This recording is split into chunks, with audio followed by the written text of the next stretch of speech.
thang số buồn sự tương lắc anih chú bác xây dựng thọ thấy vấn đề đó chú ta trung hình vì mặt cung vấn đề mà upa ngắm chung lal upa thil lal chung upa ngắm chung lal để theo upa thil lal chung hồn về upa ra lal hồn môn chung hai câu một chân thang số buồn sự tương nát rồi mồi na Kohran hayan beram hayan choi mồi thầy na xuân choi mồi na biển tiếng anh ya chú hmang đã tiếng chụp câu cả ta các câu khá số của dân ta người dân ta Presbytery chairman le vice chairman in thang số của nhân sự từ na ni ta trong chụp gear lovin hung hai cái chụp gear pe dân ta chú ta cái chụp apa thum da top che la khan ei zo phale ke in an ta dinga trong trai be na thiên ko ma long thur na le nei ka ta chu ta ka chou che gun mang ta dinga ni Timothy thon khan na mun ma chang so pastori ei sulam so bai te Kohran Upa ro rel tra hai chu ale nia choi bo ta ka ngai ni ro hai se thuril le chup tan ra ko ma sin ri hai chu soi mồi lá cái ngài nông dù đi rồi hải xe thì thu tập thì cũng có là thì một cái của bà này khá là thuần na đi của các bà hai hình coi mọi em vấn đề và thiên ram phút tu hai nia senior cha một phút tu nia cho nên chân soi mồi lá cái này cho nên chân mồi tu ở thiên nên nó rất là cả soi mồi tiếng anh đi lái gì gen voi su ni Kohran hai nan dam lai ni choi boy na thei to pe ni ei nam le Kohran da na khom ni sin na thang su pun ei kum hai chu choi boy na ai ngai hai le thang su poi ka thang sai ngai hai nia so le chen voice tu khin ei upa di tum tak takel thil lan chong rao do ngam chong ra hai hi voi tu ni hin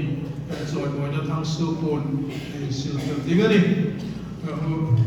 upa ngam chung lal suk sen la ai ki pe sen la ei chairman le secretary khom wa sen la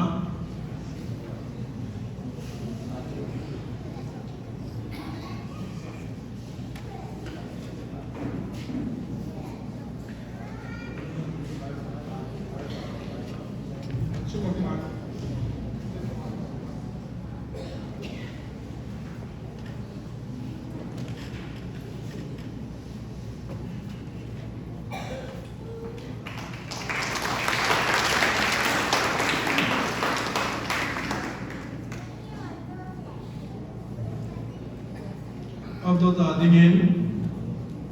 upa thil lal chung hồn về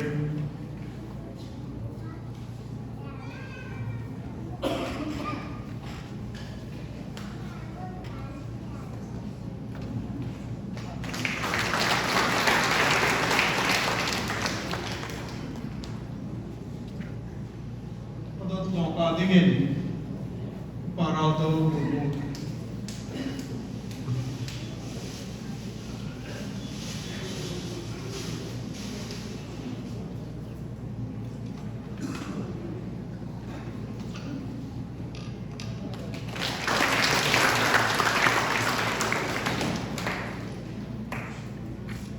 thiên को một trong trái na để cái ta cái này lalpa thiên rô quy lệ zafun beram putra bihai beram hai ta kham ngai lâu Calvary Team Cross lera bizong suk tu kan pathin hingin pa kan lom thu kan rel se không ni lalpa noya company ko kan hayan ko tu ding beram hai imi pe ka beram pu thatak takel lalpa tu takan ngel huna ding in som ro pani se dal kan presbytery adim komen imi pe ka chung hai chung Kohran hai mil kil ko ilan mil colony kan retin ro pui le lom kan tia thar ni ko molom tu kan rel se voi tu ni kan pa di tum tak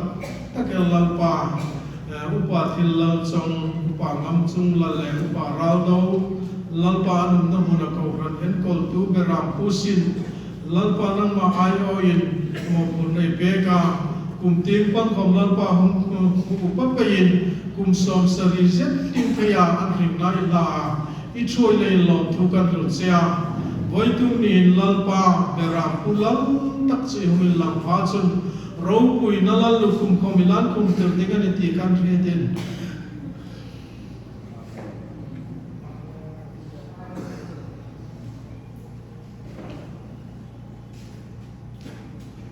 rau pui kan tia lòng thu kan rượu xe với tung nhìn lan beram hai chun